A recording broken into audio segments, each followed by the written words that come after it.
So I think we can, we're ready for your presentation. Yeah, I will pick it up. I appreciate everyone hasn't seen this in advance, and typically we'll kind of aim to issue it for the Wednesday before to give everyone a chance to kind of look around. So I appreciate it's probably quite a lot just flashing up on the screen.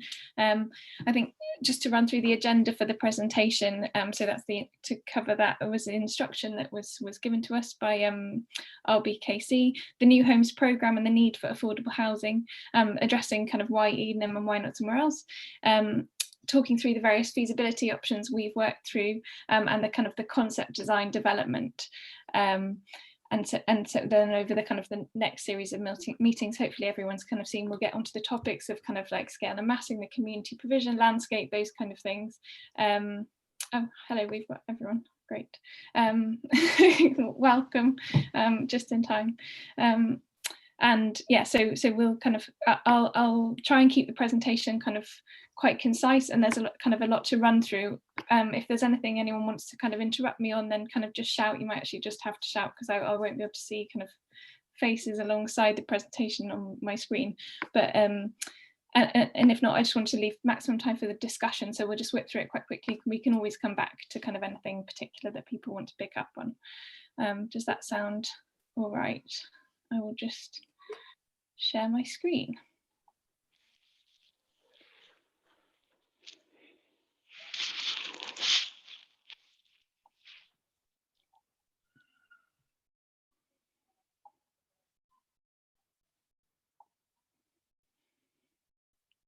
Can people see that?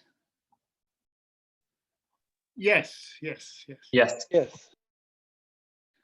Excellent. Okay. So as I say, this is the first kind of meeting, and we've got a series of 6 kind of in the diary over the next couple of weeks coming up. So the New Homes Programme, I don't know if Patrick, you're the one to chip in on kind of setting that context from the council's point of view. Yeah, I can touch on it briefly. So at the moment, we have 3 phases to the overall programme across the council. We have phase 1, which is ahead of Edenham is in phase 2. So we have phase 1, and I think that's 97 homes. We have phase 2, which Edenham is part of, and the target is 221 new homes. And then we have phase 3, and phase 3 is very early stages still. Sites are still not confirmed, but at the moment we've got a potential 174 homes from the 3rd phase. So I mean, at the moment, phase 1 and phase 2 are in the north, in North Kensington, and then there's 174 planned for South Kensington across various sites. I mean, there's the final phase is really we're looking at buying land, we're looking at finding additional areas where there is potential for development, but it's much earlier on. Okay, we can go on to the next slide. Yeah, hopefully I can. So our brief and kind of the instruction from RBKC. So I've kind of got here kind of our initial brief, the key development objectives, and kind of we've been working on this kind of project for kind of over a year now. So we started with a feasibility study, which kind of how we evolved this stage 1 brief, and by the end of kind of stage 2 and kind of towards the end of last year, that had kind of developed and evolved in response to different kind of constraints and the kind of the statutory feedback and things we received. But the key development objectives kind of the council, obviously, to deliver homes and optimise the provision of housing. And then other kind of constraints, we can come back to this in more detail, kind of, but to convert the amenity space at the base of Trellick into new open space, reconcile challenges, level changes, improve connectivity, manage the retention or relocation of the graffiti wall, and provide options for kind of non-residential uses. And by the end of stage 2, that had kind of expanded. We'd kind of honed down on the kind of the kind of on the level of homes being provided, added the kind of the requirement for non-residential activity at the base of Trellick, and developed the kind of the strategy for graffiti and ball court and sustainability kind of agenda. As a kind of a consequence, the site boundary had been resolved and kind of commissioned additional pieces of work looking at the wider area and the kind of the wider context of the new home site, kind of this framework study, which I'll kind of summarise as well as we go through. So working kind of based on statutory feedback and feedback from the first round of consultation. So that's kind of been emerging, and it's just important to illustrate how the scheme to date has responded kind of and the brief has developed. I think this question of why Edenham, these maps here, kind of the map on the right is an NLA kind of extract, but based on the RBKC local plan, looking at kind of at the borough and opportunity sites, and you can obviously see Edenham kind of to the north, hatched at the very kind of top of the site, and the limited kind of number of sites and kind of centres and structure of kind of the borough. On the left, I thought this was quite a useful diagram illustrating just the kind of the pressure, particularly on RBKC compared to other London boroughs, on the availability of land within the borough, and the kind of the real kind of demand there is and the need to kind of optimise the few sites that are available. Patrick, I don't know if you've got anything else to add on that. No, I think that's covered everything. That's quite cool. Just because it's quite small, could you please give an overview of that diagram on the left, please? Oh yeah, I can zoom into that, or I can try to zoom into that. So there are various different kind of like GLA and such like kind of summaries of comparing the different boroughs and the demands on land, but this is kind of just a percentage land use kind of graph. Kensington and Chelsea, this column on the left here. So you can see the kind of the level of open space, kind of aside from I think Islington and also the City of London itself, the availability of kind of open space is particularly limited. It's the kind of the second densest borough in London. I think I'm correct in saying that. So in terms of density and kind of delivering homes, we're obviously kind of outlining the key policy, and then perhaps Dan wants to pick up on this, but kind of there were three key items we've been kind of that sit behind the brief and the kind of the delivery on the site. So the core strategy, policy CA3 in the local plan, so requires a minimum of 60 residential units on the site, and the analysis suggests there is potential for this to accommodate more. The final capacity of the site is to be established through a careful design process which has regard to the existing context, creating a suitable setting for the designated heritage assets, including the Grade 2 style listed Trellick Tower. And we've also got the NPPF, the National Planning Policy Framework, ensuring developments make optimal use of the potential of each site. And the GLA plan, the latest plan 2021, applying a design-led approach to determine the optimum development capacity of sites. So a shift from the kind of 2015, the previous London plan, which kind of had a density matrix and set out kind of figures dependent on the kind of the connectivity, the p-tile rating and location of the site, and kind of gave a range of densities, which is still kind of a useful guide, but moving much more towards a kind of a design-led approach where the density is kind of the outcome of the design development rather kind of the starting point or target. And that's very much the approach that we've taken in the last kind of through these kind of early design steps that we've gone through. So to summarise, there's no prescriptive maximum density or level of development for Edenham site in policy. Dan, I don't know if you've got anything to add to that. I think you pretty much covered it off. Obviously, this is just paraphrasing a lot of policy, but yeah, I think that last paragraph is the key point, is that it's really a design-led approach now. It's not a prescriptive policy matrix, density matrix. So I think you've covered it. Is it all right to sort of interrupt and just sort of probe a little bit on the density? Does anyone mind if we Yes, please. There's a further slide coming up, kind of where we're looking at the existing density. I don't know if that I'll flash that up, but please ask away. So basically, because in the 2019 local plan, it does say that the recommended density is 80 units per hectare, right? And this site is 0.77 hectares. So that would be a recommended density of 61 units for this site. Obviously 127 is more than double that. What were the design, you said you have a design-led approach. What were the design features that basically led you to feel that doubling the density, the recommended density, was the right way to go? Yeah, so that 60. Sorry. Yeah, I was just going to jump in on the policy. That 80, it says around 80 units per hectare, but that's based on the minimum 60 unit allocation. So kind of they've given it an allocation for a minimum of 60 units and then derived that 80 units per hectare figure from that. But the supporting text of the policy is clear that the policy didn't want to prescribe a number of units or a density because it needs to be design led and it needs to respond. I think that the wording they use is something like a careful design process, acknowledging the area.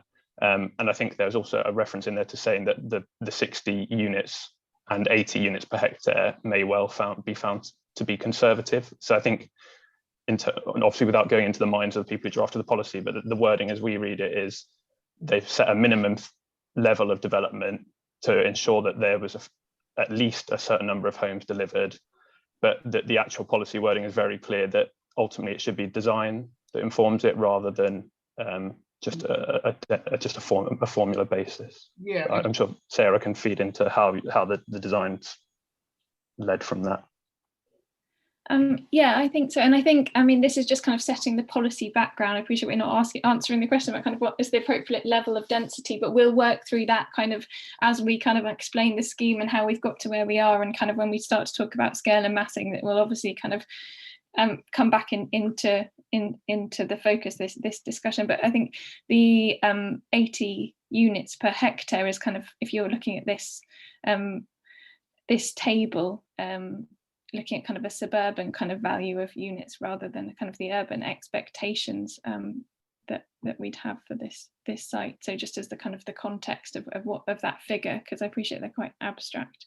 But if we're looking at kind of the existing Cheltenham estate, so kind of 181 dwellings per hectare kind of in total estate, dwelling blocks A and B, kind of 261 dwellings per hectare, in the Eden Way estate 111. So those are the kind of just figures. We'll come back to this at the end with the kind of the proposed, what we're kind of currently looking at. Can I just come back, Dan, just to be clear, in the CA3 paragraph, it says, it does indeed say additional units to the 80 per hectare might be possible. It also says it would not be prudent to allocate the site for additional units without detailed designs to confirm the acceptability and an understanding and appreciation of the local social, historical and physical context. So obviously it's very clear that there are caveats to increasing that density.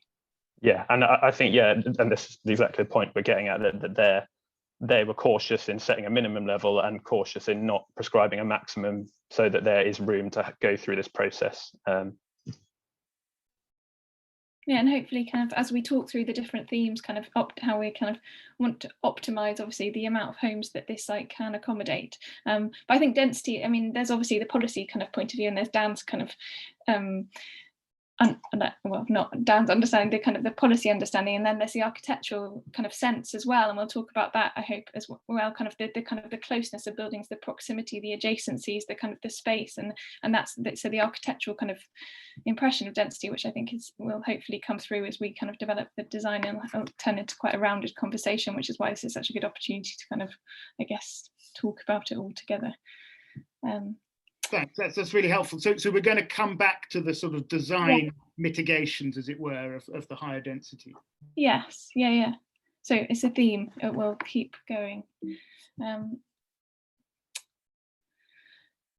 So addressing the issues of the site, I think, so we want to kind of start by kind of unpacking our understanding of the site. So starting from really the first principles and where we've got to and where we've established as the kind of like the foundation of this development. So we're going to kind of start right from the beginning in our proposals. And I think the Cheltenham estate kind of just bringing back in these kind of images of the kind of the original condition above, these of the kind of the Goldfinger landscape and the bits that kind of have been removed in the existing kind of condition that the site is currently in. So obviously a number of issues kind of common to 60s, 70s housing estates and modernist developments, not unique to Trellick. That we've kind of found in the site and the opportunities we have to kind of resolve them. So addressing the issues of the site, I'll just whip through these really quickly. I'm sure everyone on this call is extremely familiar with these principles, but reconciling complicated level changes, being a primary constraint, and kind of improving accessibility, the quality and kind of the character of the open space and amenity, resolving the kind of edge conditions. So we'll kind of, that's the way we've approached the site, kind of looking at each of the different boundary conditions of the new home site. So the north, which is kind of Trellick Block A and kind of the connection up to Meanwhile Gardens, the east. Sarah, sorry, can I jump in? Can I just remind you that we have a whole session devoted to heritage. So maybe you can accelerate through this for this session. Yes, okay. I think these are kind of the starting points for us. So we'll kind of, I'll go through in detail. The eastern boundary, the southern boundary, kind of the character of Elkston Road, the western boundary, the service yard and the rear of Block B. The Eden Way route, the kind of the considerations for another tall building, providing alternative uses alongside Trellick, so the suitability of residential accommodation kind of in adjacency to the tower and the service yard, considering the environmental kind of quality, the microclimate, daylight, sunlight impacts surrounding a tall building, and the access and servicing to ensure the site is kind of performing. So I'm going to summarise also the consultation feedback, because getting to this point kind of where we've kind of gone through kind of the first rounds of statutory consultation with RBKC planners and with Historic England and 20th Century Society, with the GLA, the Greater London Authority, who have a design review panel, and the RBKC quality review panel. So we've kind of taken their advice and sought their feedback on kind of these emerging proposals. So we're kind of in a position with what we kind of are presenting to you that we're kind of have got support for the principles that we're developing from those different kind of statutory bodies. And the key kind of feedback we had received as we developed these proposals from statutory, so from the statutory kind of feedback, was kind of considering a holistic approach to the site, connections to the wider neighbourhood, providing the right level of open space, the right quantum of landscape as a driver, supporting principle for a tall building in the kind of the southeast corner of the site, concerns over the scale of the overall development at certain points where we kind of had been testing massing, and we'd kind of explain that kind of, or set out the kind of an overview in the public consultation in the last documents there, considering the relationship of kind of that taller block to the existing buildings and being a good neighbour, the challenges of the site and the level changes, considering alternative uses and appropriate use of the service yard. And from the consultation feedback for the first round of consultation, I guess here we've summarised the kind of the key issues, and there's a lot of alignment in these kind of in this feedback that has informed the design and its development. So again, kind of thinking about the wider area and taking a holistic approach, considering the kind of the space to the north of Trellick and Goldbourne Road, strong connection to Meanwhile Gardens, providing a ball court, the importance of the kind of the graffiti space, ongoing issues with the kind of site maintenance and security, and providing a sufficient level of open, flexible and accessible kind of space and amenity. We've undertaken this framework study, which has been commissioned by the council in response to that kind of statutory and public feedback, where we're kind of looking at the wider area, the connectivity, mapping local kind of community facilities, developing the kind of the proposals for community uses kind of within the site, how we're kind of connecting into key junctions, how the kind of the site and development of it has scope to improve the surrounding infrastructure as well. So hopefully that's a good, a kind of a quick summary there. All of these have kind of brought us to these supported principles. So, so the agreement, the consensus for the development of the site overall. So I'll just kind of quickly run through those. So structuring the master plan around an open space, a key principle, reinstating kind of Edenham Way, or this Edenham Way route, the east-south connection, connecting Edenham Way estate through to kind of Goldbourne Road.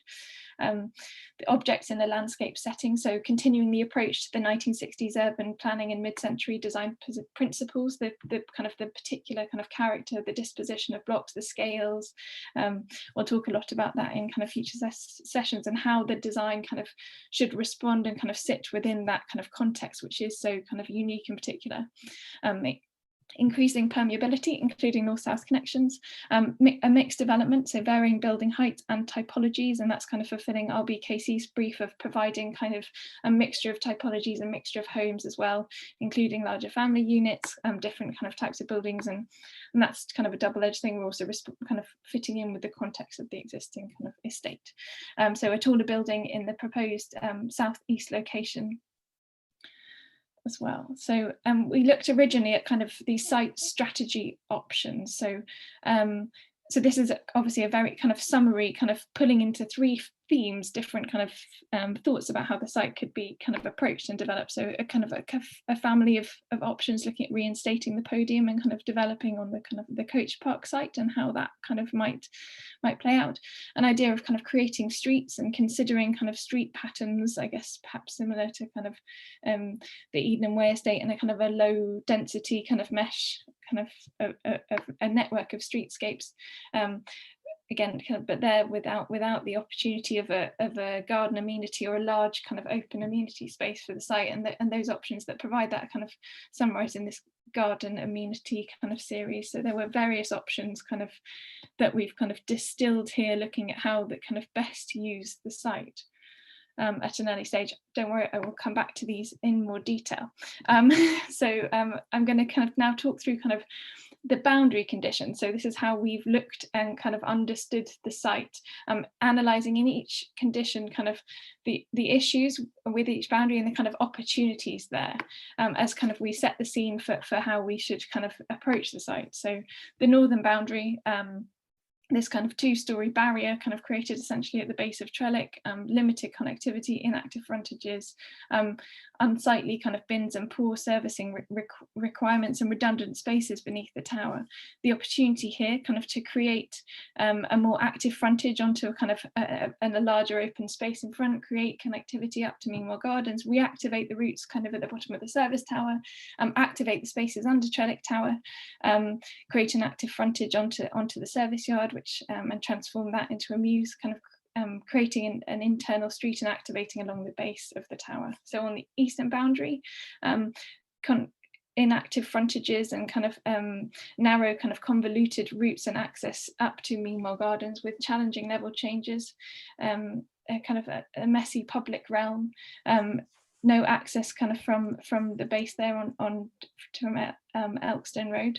And the opportunity here to kind of create a generous north-south link, to create a visual and physical kind of connection up to Meanwhile Gardens, a kind of a really landscaped and active route, create a positive kind of square addressing the entrance of Block C and creating a new kind of piece of landscape that knits together the new and the existing estates kind of in this location. So creating this as a kind of a primary route. So looking at the southern boundary, Elkstone Road, so currently again inactive frontages dominated by kind of cars and traffic, and the railway line to the south, the access point to the service yard being particularly kind of challenging for pedestrians and cars, and the opportunity here to kind of create a new frontage to improve that kind of that streetscape, create a positive buffer along the kind of the private gardens to Block D, create a sense of arrival and entrance kind of at the point of arrival at the service yard, opportunity to kind of reactivate this point, and kind of we've been also in the wider kind of programme looking at this kind of the Goldbourne Road, kind of this junction and the square, and how that can kind of be brought in line kind of with the wider kind of proposals, all tied in together. The western boundary, the service yard, so being a kind of a particularly problematic kind of space currently, car dominated, this kind of, again, this barrier undercroft, kind of the architecture of that space being kind of conducive to kind of like lack of ownership, lack of overlooking, and undefined kind of activity opening into that ball court and amenity space, and the opportunity here to kind of define that space and kind of allow those functions which are obviously essential to kind of the operation of the site to maintain, but create a new Muse Street along that site in a kind of I guess a kind of traditional form, with it activated at the end by this entrance to a community space that can sit at the bottom of Block A, using those kind of redundant spaces and kind of providing a real destination to that street. Again, reactivating those kind of routes up to Goldbourne Square and such, like creating a really positive entrance there. The Edenham Way route, so currently, again, inactive frontages, visual barriers are kind of quite an insecure kind of route, difficult level changes, how this can be an open, direct, kind of an accessible route which passes through kind of a large public space and provides connectivity across the site.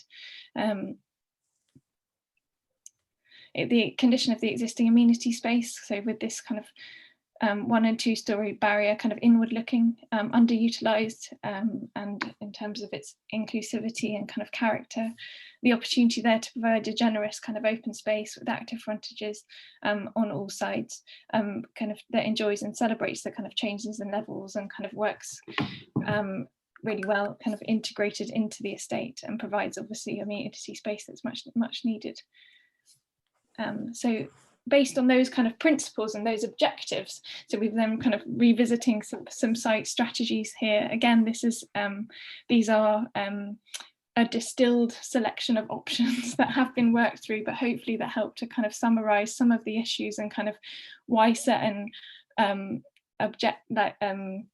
certain options kind of have been discounted and how we've got to where we are in terms of the site strategy. So the top diagrams there kind of looking at the site plan, so kind of taking kind of away all the mass of the height and see how kind of these buildings work in responding to the kind of all those boundary conditions. So that kind of yellow ring around the site being, I guess, the critical kind of consideration, or one of the critical considerations, along with the kind of the amount of open space and the kind of the routes and connectivity that. Sarah, sorry, can I just jump in again? You've been going for almost an hour. This is the topic of session 4, as far as I can see. Can we please stick to the agenda? Sorry, Tony, I think well, we're kind of getting there with these options. I understood the kind of the brief being kind of to talk through the kind of the concept development and site strategy. I think the point is, Sarah, that it's all really fascinating, but these are documents with a lot of information that none of us have seen. It's almost impossible to take in all this information, and so many questions are being raised. I'm literally like typing notes as I go. And the clock is ticking. So, I wonder whether, and correct me if I'm speaking out of turn, whether you should continue, because you prepared this, and it's obviously really interesting and germane. But whether we ought to, when we have our next session, we should just kind of restart, as it were, when we've all had a chance to see these documents, so we can then kind of start from the top with everybody up to speed. Yes, no, that's absolutely fine. I do understand. I kind of, I guess at the beginning, kind of, I appreciate, and no one has had the chance to see it, and it is a lot to kind of go through. But if we just kind of get it out there, I guess, as a starting point, how we've got to kind of the site strategy we've got, and of course, questions can kind of come up next week, and then we can kind of also deal with it over several sessions. But I think setting it out there, how we've got to where we are in several steps, if that sounds, Magda, does that sound? That's fine, Sarah. I mean, can we just make sure that before the next session we get papers with all the information like this, so we can review this in advance of the meeting and we can prepare our questions accordingly. Yeah, I think, I mean, from our point of view, we have obviously turned it around quite quickly, and I apologise for that. But yeah, we haven't had a chance to issue in advance. And also, this we've agreed that presentation time is 20 minutes, and the rest of the session is questions. So could we also stick to that going forward? Yes, I appreciate that. I'll try and keep going. Okay. So options that we've kind of considered. Obviously, I'll kind of pass these through to you to kind of to review and kind of ask questions on, but looking at kind of the site strategy primarily, kind of how that really works kind of in the ground plane, and then also the massing, and kind of considering kind of the heights for those different options. So kind of we've obviously revisited the kind of the site strategy to really refine and really hone in response to those kind of issues and kind of principles that have been addressed. So this is kind of a distillation of that work that obviously I appreciate takes quite a lot of time to kind of review and digest, but we kind of have got getting to our preferred option, option 8. So that's kind of where all this process has led us, into the 5 residential kind of blocks around a larger open space, kind of fulfilling all those kind of requirements on each of those boundary conditions, and kind of along with the brief, the best fit of those kind of things. And we've had kind of endorsement for that strategy, kind of that it is working kind of really successfully, from with statutory from heritage points of view as well. So I think this is the product of kind of a long process. So that's the kind of the summary, the diagram of where we're at in terms of the block kind of placements. Again, I appreciate this might be too much detail for now, but the northern kind of working through each of those boundaries and the kind of the proposals along each of those boundaries, and how the placement of those blocks activates and fulfills those kind of those site issues. So that's the east and the south. Sarah, can I just wanted to make a quick point about the boundaries bit, because it was really interesting to see the detail on that. But I think one flaw in that stands out is that all of the existing graffiti walls were referred to as inactive frontages. There was no consideration I saw in those plans of the fact that they are currently heavily utilised. So I obviously, we will talk in depth about the graffiti walls in sessions, but I think that's something that really stuck out to me in these plans, is that they're not underutilised or inactive frontages, and actually it hasn't been considered from what I see in these plans of how you've got from the consideration of these boundaries to this proposal. Yeah, no, I think that's a kind of a point of view, and I think the other kind of issue of it kind of going through all these in detail, and the kind of the complexity of the different kind of the feedback and the range of feedback that we're receiving is kind of trying to really understand kind of the issues of the site and the opportunity.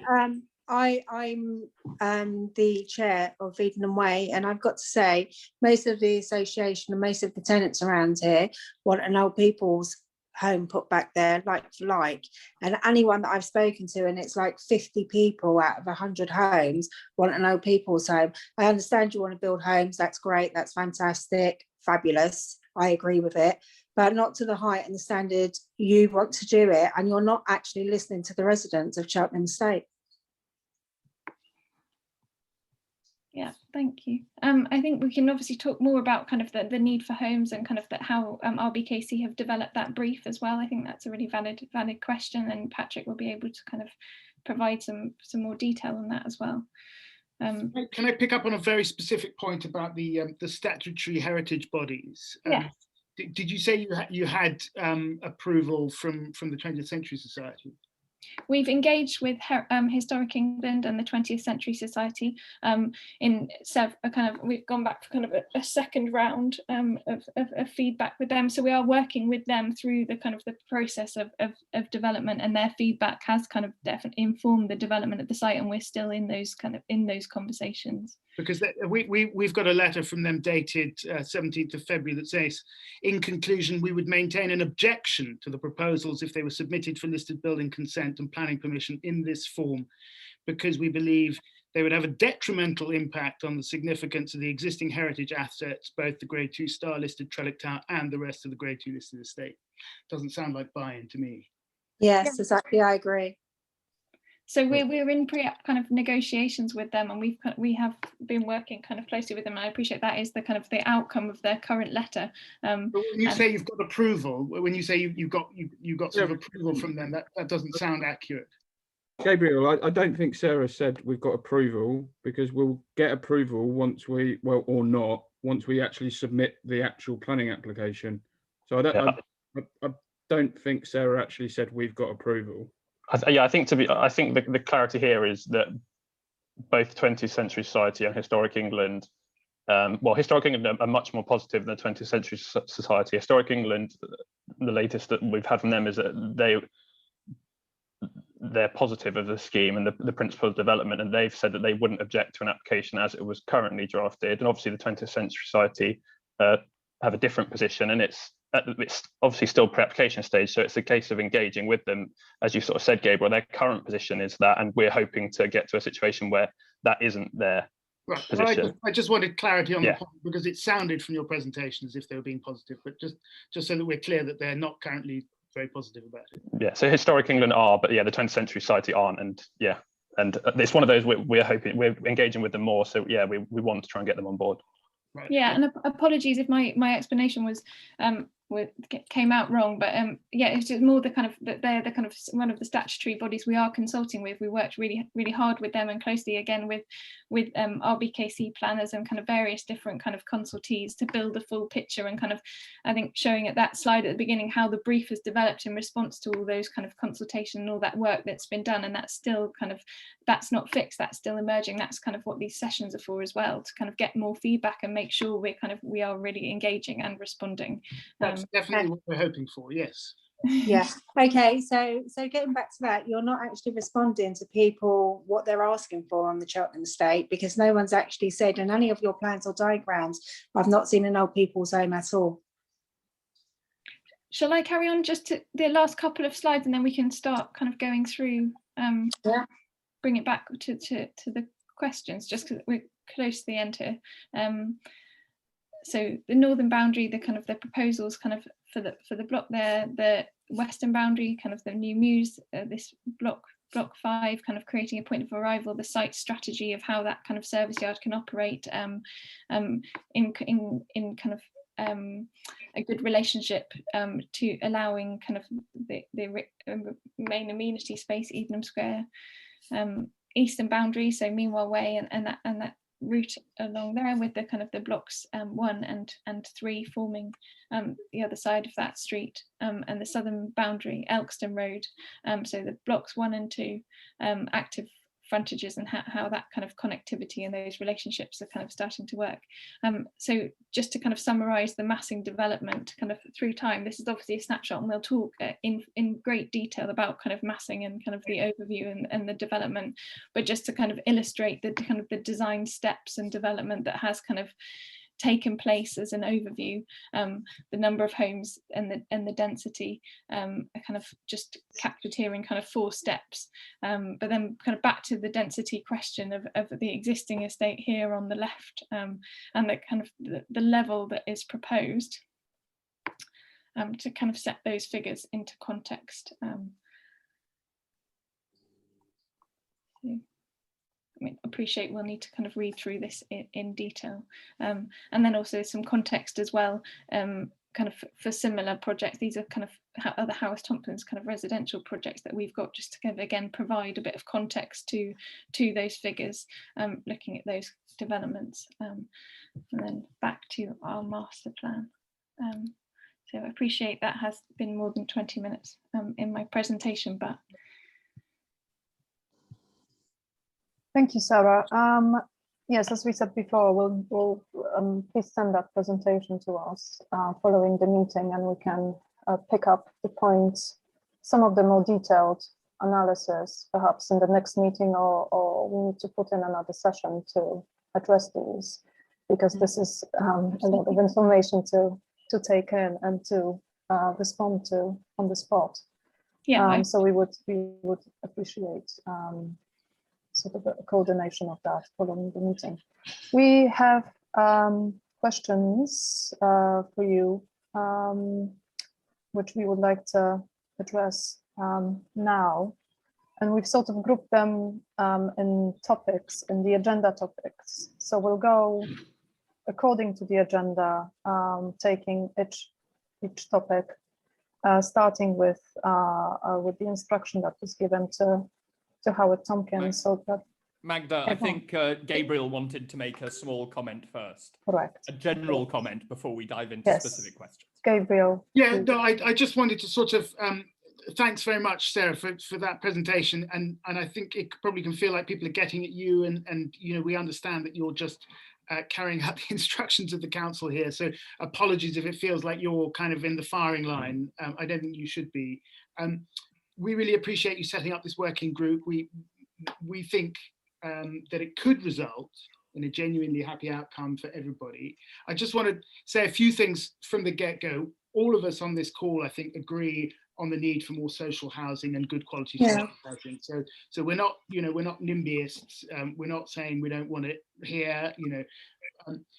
People who live on this estate, all of us, are aware of how fortunate we are to be living inside this kind of masterpiece of architectural and social design. And I'm not talking about, gentrified hipsters who dig the brutalist vibe. I'm talking about the majority who are council tenants, but whether they're leaseholders or freeholders as well, on a daily basis, who have cause to celebrate the fact that we live in this amazing place in one of the most deprived areas in the country. And because of its design, it has this huge effect on people's personal and collective well-being and their interactions with each other. So that is basically the basis of what we are trying to preserve here. And what's more extraordinary is that this positive feedback loop created by the design has survived so much of an assault on it. The neglect in the 1970s and 80s, which meant that Trellick Tower became this crime-ridden place, the destruction of, Tina mentioned it, the old people's home, all that kind of thing, that many people here believe that the destruction of that old people's home was more than just an act of architectural vandalism. Yes, it cost people's lives. Your grandmother. My nan being one of them, yeah. So people see that as very, very personal. And I think the proposals as they currently stand, nobody on this estate here thinks they're in any way acceptable. I think everybody here believes that the proposals currently are an existential threat to the integrity of the estate, its unique architectural and social heritage, and most importantly, the well-being of the residents here. Yeah. Now, we understand from our meeting on the 20th of February that Kim Taylor-Smith said that the kind of 16-story block was a sort of opening negotiating position. I think his words were, let's see how much we can get away with. And we're very heartened to hear that this kind of maximally dense option appears now to be off the table as we begin negotiating. So there's one way that this can go, and that is that we as residents and other stakeholders could chisel away at your desire, the council that is, not the architects, your desire for greater density, and you, the council, could chisel away at our desire to kind of maintain Goldfinger's original vision as far as possible. And we arrive at a place where we're not very happy and you're not very happy, nobody's got what they wanted, and that's what then happens. There's another way that this could go, which is that we can all agree right now, right here, that we're all custodians of something extraordinary, a rare ecosystem of architectural and social beauty, not just beauty, but functionality.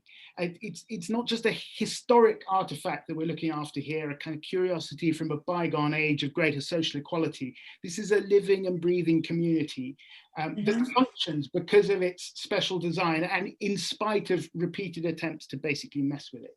So RBKC has an opportunity to do something here that, if you'll forgive my saying so, would be seen as completely out of character. And that is for a council that's become a byword for official neglect, for prioritizing the wealthy over the underprivileged.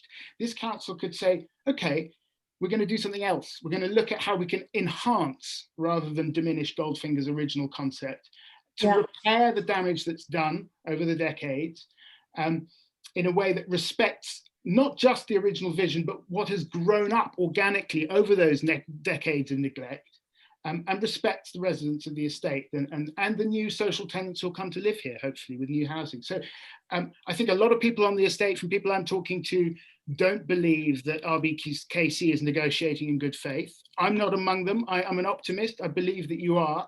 And I think that if we were going to go down that second route, you'd not only have a happy estate, but you'd go quite some way to changing the reputation of a council that the council currently has, not just locally, but nationally as well. Thanks. Yeah, I agree. Thank you. I mean, I've been at the council for less than a year, and I've worked with previous other councils, and the approach, from my point of view, and the willingness and wanting to consult is above anything I've ever experienced before. I appreciate that. Yeah, my direction has been we are going to engage, and we are going to listen, and we are going to take on board and change as we see appropriate. And it is going to be a balance, like you've just said, Gabriel. It is, because our goal is to build we want to build as many homes as possible. Really, the 600 target should just be the icing on the cake. It's still not going to solve our housing shortage. Yeah, and obviously we have to consider everything, and I think that Howard Tompkins have done that, and the idea of the central garden, I think, will enhance the area. That's my opinion. Yeah, I'm hoping kind of these meetings, the way we've kind of set them out, and kind of the opportunity that we have now to kind of talk through in detail, and I appreciate that takes time, and thank you again everyone for kind of putting that time aside to kind of to work through it with us, but enhance rather than diminish the original vision. Kind of hopefully we can illustrate to you how we think this proposal is kind of doing that, and how we've got to that point, and why we're the right kind of, I guess, people to help the council in delivering that kind of, whilst delivering homes and kind of optimizing the housing need and responding to their brief for that. So can I say something to that, Sarah? I don't think you're going to convince anyone that this current proposal enhances rather than diminishes Goldfinger's vision. You know, exactly. I agree. I agree, 100%. So it's got to change, right? So and I'm very heartened by Patrick, and you know, it seems like you guys are open to change. So that's great. That's what we're here for. Let's get cracking.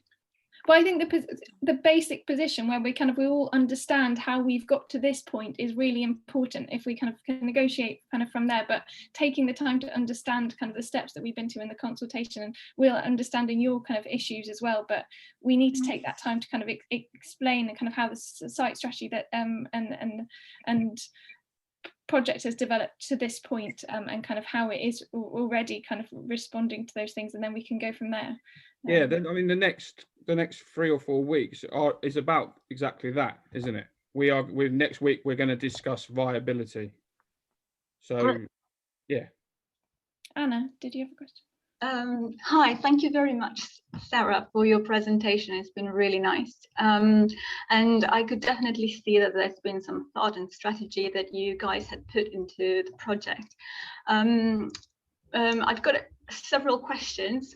Part of them are directed actually at the council, in the way that they have written the brief for you. Now, I know that you've already answered quite a lot of that, or tried to.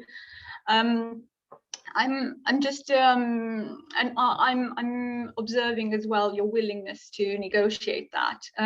So in terms of the integrity of the estate, I've discovered on the internet there is this Cheltenham Estate Conservation Management Plan that was commissioned by RBKC and written by Howard Tompkins, and I'm just wondering whether this has all the results and development opportunities noted there are taken into account as you are developing the design.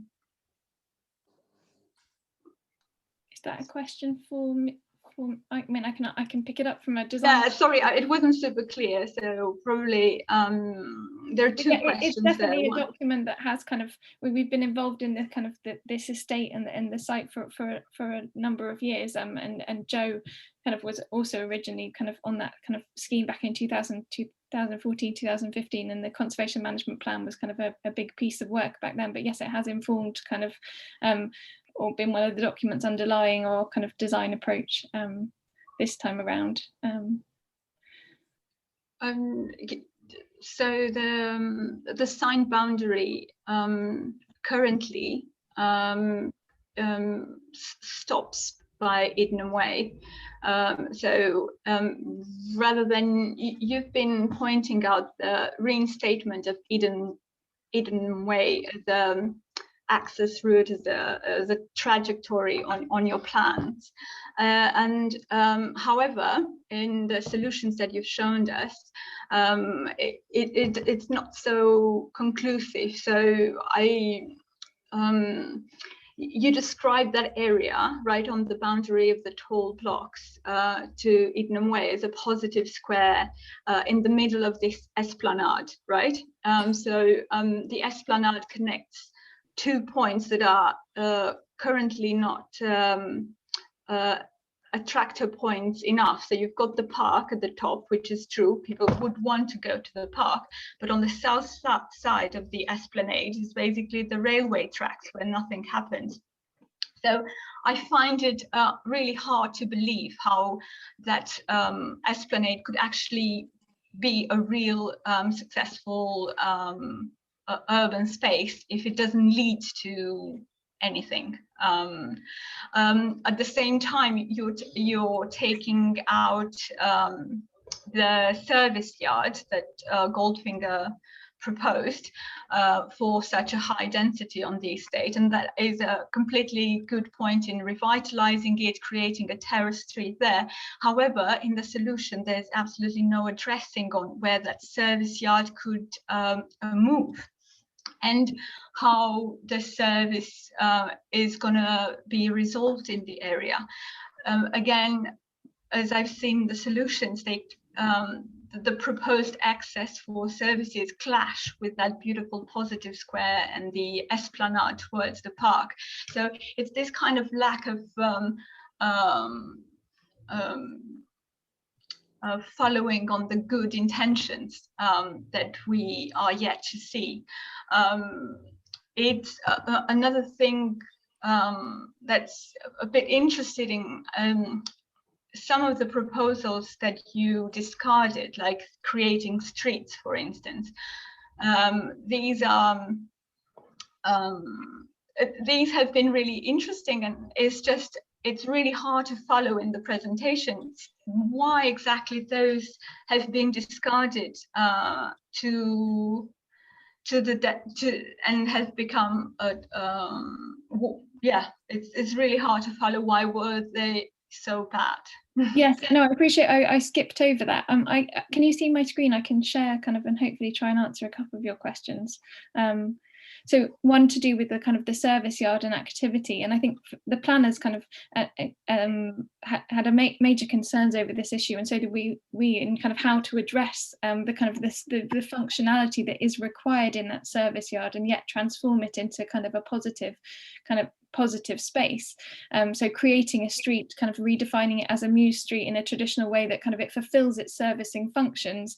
The access is kind of required for these kind of the commercial and social kind of units at the base of Block B, and obviously the refuse and kind of services, fire infrastructure kind of access, kind of and bin storage down. So it has a kind of all these servicing functions that need to happen as well. But the opportunity then to kind of define that with a block that kind of contains that activity and separates it from kind of Edenham Square and a larger amenity space, kind of creates an active frontage onto that side, but also kind of has active kind of homes in front of front doors from the rear. And then kind of the importance of this of kind of activating that end and kind of providing a destination on the street by way of the entrance to that community space, kind of providing a real kind of functionality to that street, and kind of allowing it to kind of take on a new character, and how this could kind of start to work as a really well. So it's not kind of turning its back to any of those servicing functions.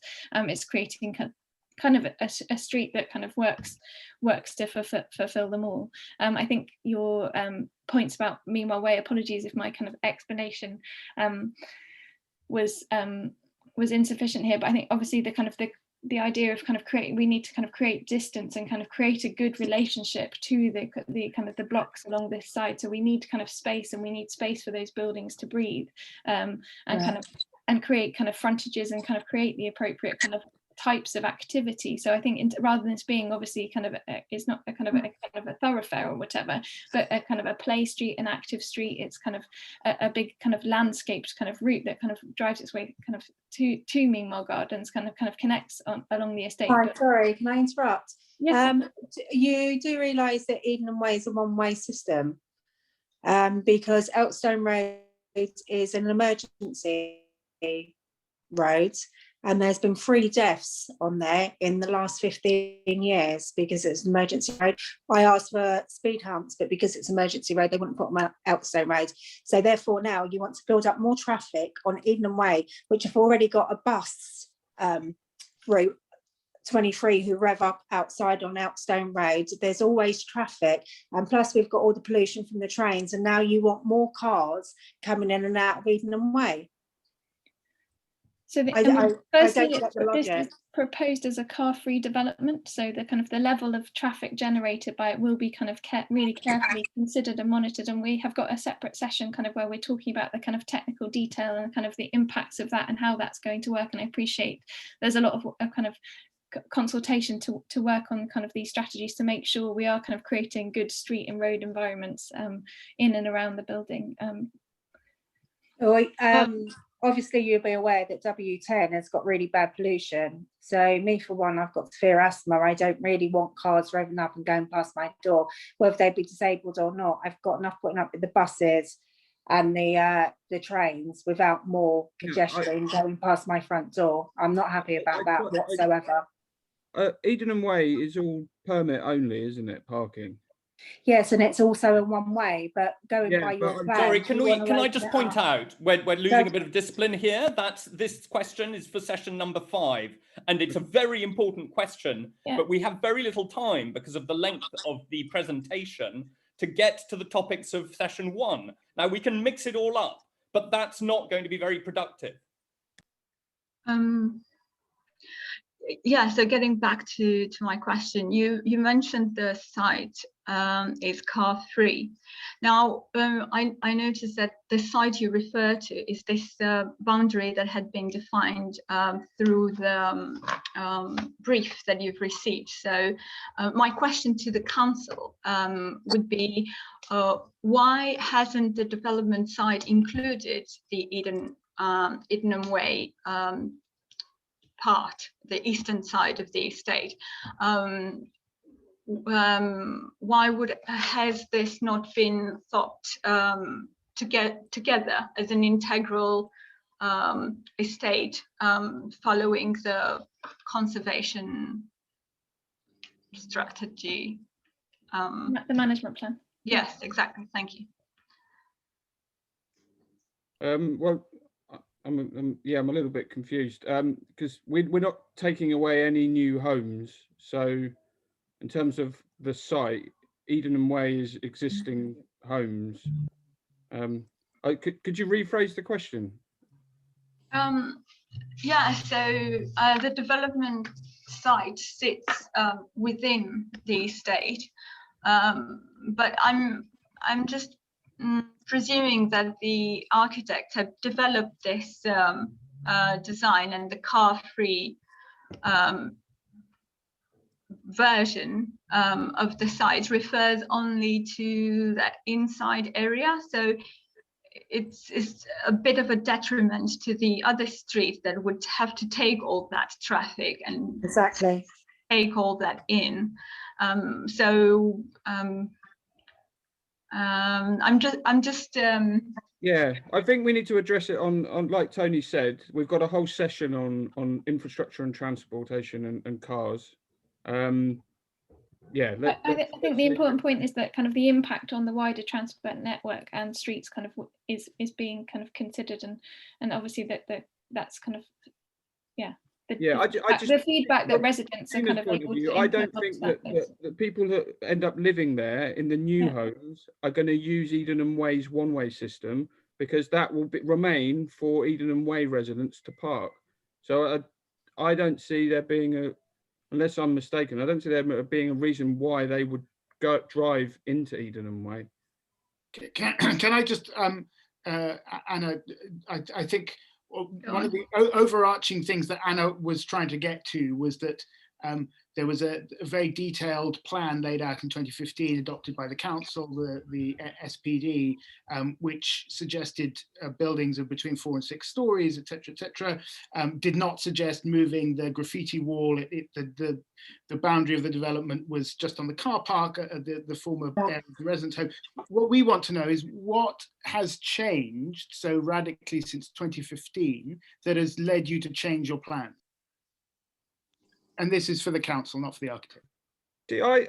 I don't think the SPD, it says in there like a minimum, doesn't it? I think the wording is, it doesn't. What Sarah had the wording at the start of this meeting. Would you like me to read it to you? I could do that.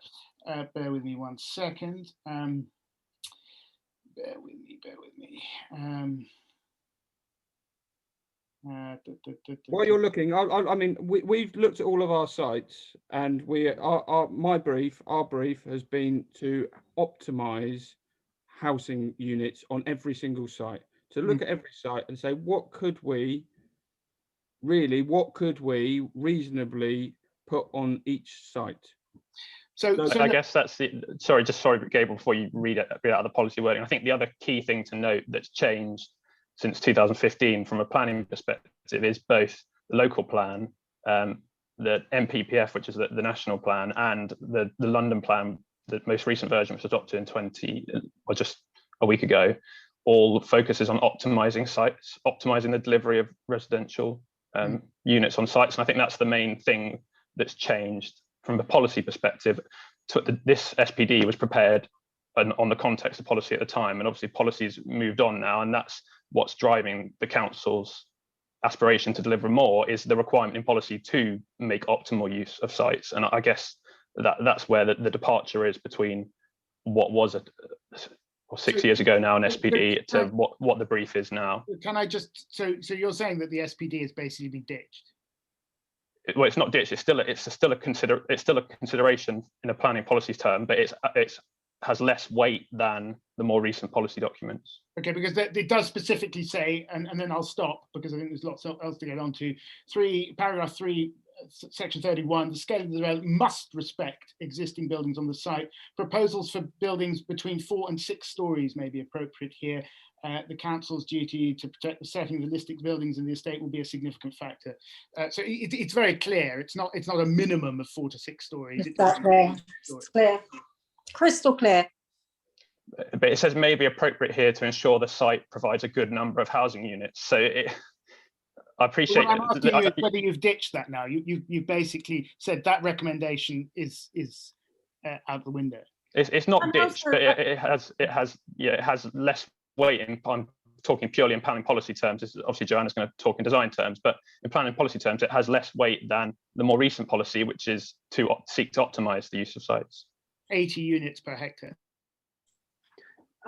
Sorry, it's Joanna Sutherland from Howth Tompkins. I'm sorry I missed the majority of this. I had an appointment I couldn't not do, but I'll be around for all of the subsequent ones. I think it isn't so. I mean, I don't think crystal clear is quite the word, because it very much talks about it may be appropriate, and the word may is there, and also the drawings where they indicate where housing is defines that as illustrative. What they really also highlight is the importance to design a scheme that is not inward looking and seeks to address the sort of dead frontages and the safety and security issues. So there's lots and lots of things within that document that are relevant. And I think it's clear in, that there is a minimum of 60, but again, also the respect or the impact on the sort of what's appropriate for the overall estate becomes quite a subjective matter, doesn't it? I mean, it's not, different people will have different views on what sits comfortably within the estate. Guys, can I just jump in? We've nearly talked this meeting out. I'm really quite disappointed about that, because we have a lot of topics to cover. And I think that what we're going to have to do is stop at 6 o'clock, because that was what we said we'd do. And then we need to reschedule those topics to another session. I'm sorry if it's on our side that we led the conversation astray and talked it out in that way. But since this topic is so close, I think that to summarize where we've got to here, we haven't had a very clear answer as to what changed between 2015 and 2021.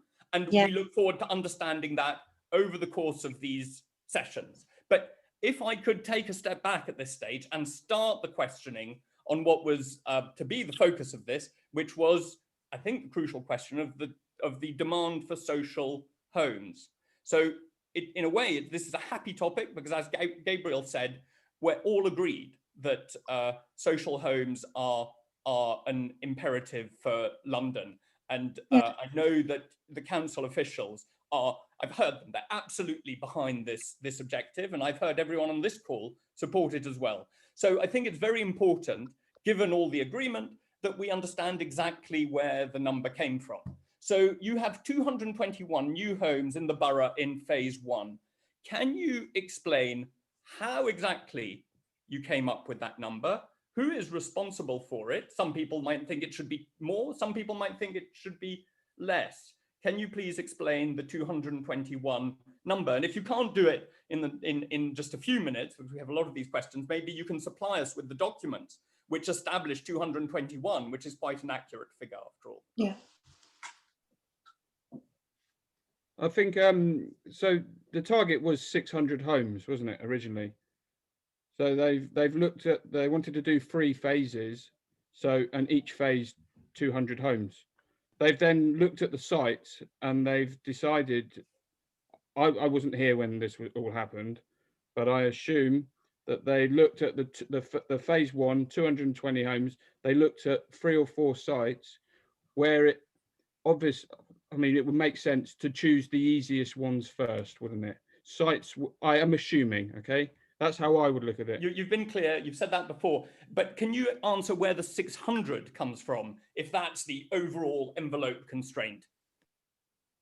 I can't answer that. I don't know. I'll come back. Will you be able to provide that? Because I think it's very crucial that we understand these numbers as we go through and become persuaded by all your very persuasive arguments. So can I go to, let's just take the 600, which you can come back to with further documents, but can you tell us how do you decide the demand for social homes versus the demand for market homes? Is that a council decision? Is it a GLA decision? Is it a national decision? Who is politically responsible for that?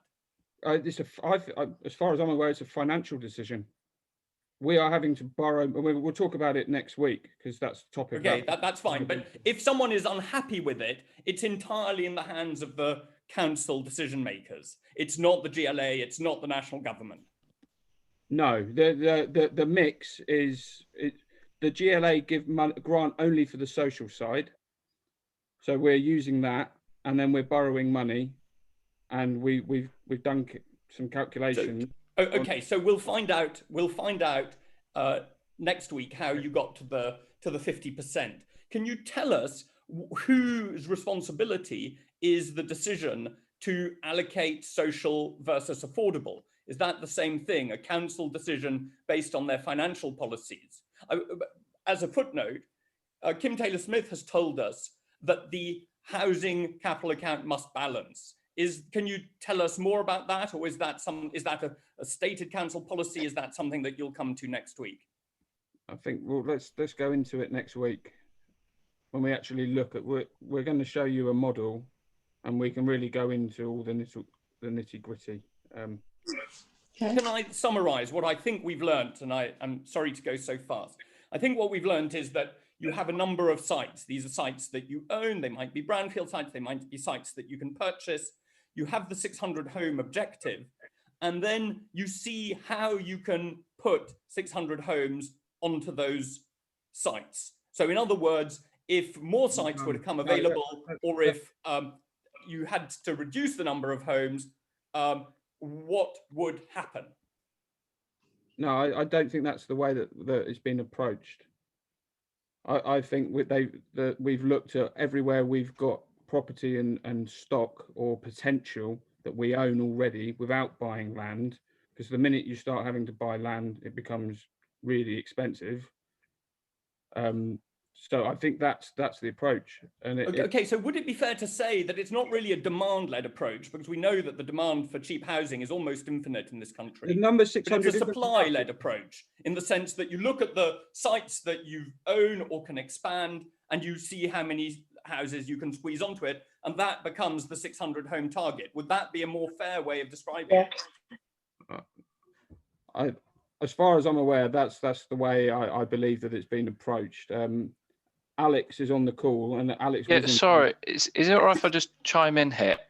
Just Tony, on the 600, obviously that goes across the whole borough, the 600 homes, and there were a series of locality studies. This was done internally. This was done. There have been recent ones externally in partnership with other public bodies. So there was ones with NHS, and we've been looking at healthcare demands, because obviously, like Tina said, that there's a that the residents want to see a care home, which we'll need to go into, we'll need to assess, and these are all going to come out of these meetings. But the 600 go across it.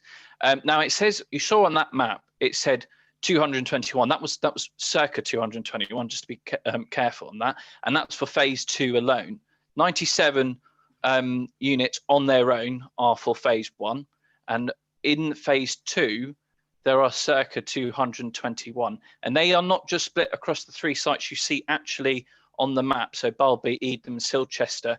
We are hoping to bring forward sites into these phases in order to reach the 221. So don't panic as if, oh, there's 221, divide that by 3, we're going to whack a load of houses on there. It's not like that. So that there are more sites coming through, and phase 3. Sorry, go on, Tony. Yeah, that's really great. Thank you. And I am just interested in this thing. I noted that a big Tory party think tank the other day published something saying that what we really need to do is to densify our Georgian terraces. And their proposal was that anyone owning a Georgian terrace should be able to whack a couple more stories on them. If that happened, would that 600 number disappear? No. The aim is the 600's already the sites have already been initially assessed and identified. So they're not, I don't believe actually any of those sites are top hatting, as they call it nowadays. And I know there's been a lot of talk about top hatting. And if that was to go ahead, that would be a more of understanding through housing management, the sites that could go forward. There'll be a full sort of exercise to look into the sites that could possibly be top hatting. So if planning law changed, which is not at all impossible in this current context, then the 221 and then the number on Trellick would be preserved, because that is what, in your view, the site can accommodate. So say that again. Sorry. So for each of those sites across the borough where you're distributing the 600, yes, those numbers would stay, even if there were radical change in top hatting policy, because you believe that is what those sites can accommodate. What we believe can accommodate. And again, like I said, this is only circa 221 homes. Again, they're going to go through these events such as the consultation, talking to the residents, making sure that they actually meet the residents, surrounding residents, and the borough as a whole sort of need.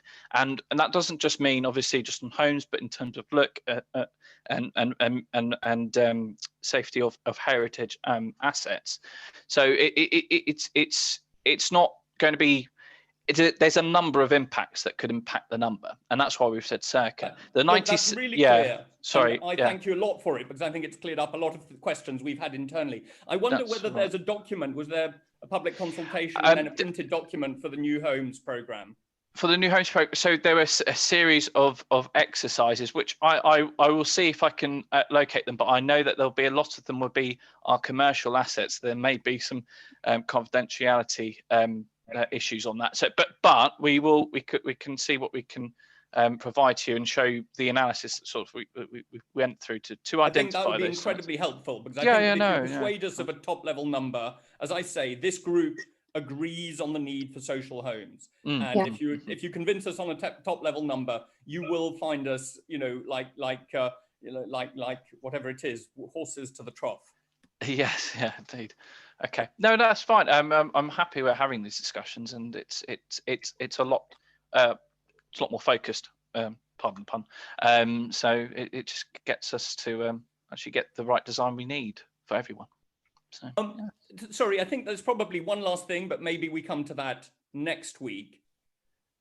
We'd like to know the definition. There's strong support for social. We're not so sure about the degree of support for affordable, though of course it's better than market. Are the percentages driven by the financial imperatives? Yeah, so again, that will be like Patrick said in the next one where we go through the modelling, how we're coming up with that. But obviously we are driven by also the grant that we'll be receiving on this in order to achieve the affordability, and that includes obviously a social and intermediate, what we would be seeking for. Look, that's great, and we've also run out of time, and I apologise. Sorry, who wanted to ask the questions, but maybe we can regroup, see what questions haven't been answered. Sure. Maybe can we spend just 5 minutes, since we're going to be doing a lot of these meetings, can we spend the last few minutes just talking, just a reflection on how did this meeting go, what we could do better, just good process. Could we do that? Anyone on the council side like to kick off? What went well, what went badly, what should we try and do better? I think just from our perspective, obviously apologies, this meeting was arranged quite short notice before the last one. I know Sarah said that's why things weren't issued in advance. And I guess the key thing from our side is this was just one presentation and there's so much information that we want to try and get across. So I guess in kind of like a fair exchange, I suppose, if you have questions as early as possible before the next meeting that you can share with us, our presentation can be more tailored to those questions, as well as putting forward what we want to get out of a session. We also want to be able to make sure what we're actually providing in the sessions responds to questions. So we have more time before the next session to get a pack out in advance, and concurrently, if we could get questions from you in advance to inform what's into that pack, that would just help going forward, I think. I would certainly support that suggestion. I don't know if anyone else, it's probably a group decision, so I'd support it. Does anyone on our side want to say what went well, what went badly, what we should do better? I would just like to say, I think if we can have the documents that you're referring to in advance, as you said, that would be really, really helpful. And on that topic, can we have the financial viability assessment and the heritage statement? That would be really helpful going forward, so that we can look through those things and focus our questions. Thank you. I have a final one, which is slightly OCD, but can we stick to times, please?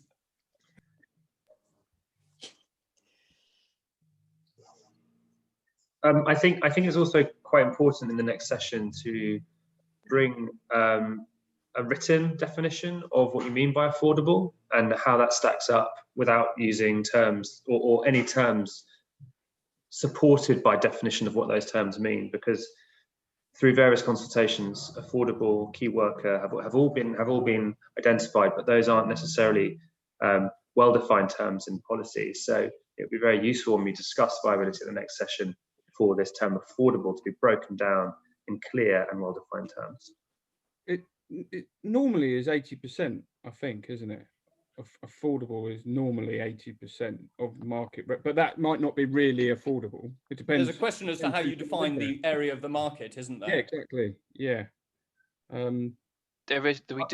We do try to adopt the affordability definition in the glossary of the local plan, if you have a look at that. But we'll have a more detailed definition. I know that it's like saying truly affordable. What does that mean? Obviously, so we'll give you a bit more of a definition of that. Yeah. Okay. Sorry, Patrick. That's all right. Also, Jane, sorry. You facilitate a lot of these meetings. Do you want to give any feedback on how the meeting went and how we should change it next time? Sorry, did you ask me, Tony? Yes. Yeah. I think all of what's been raised already. So we try and stick to the time. We send you questions in advance. You respond to us with a pack of documents that we get in advance of the meetings.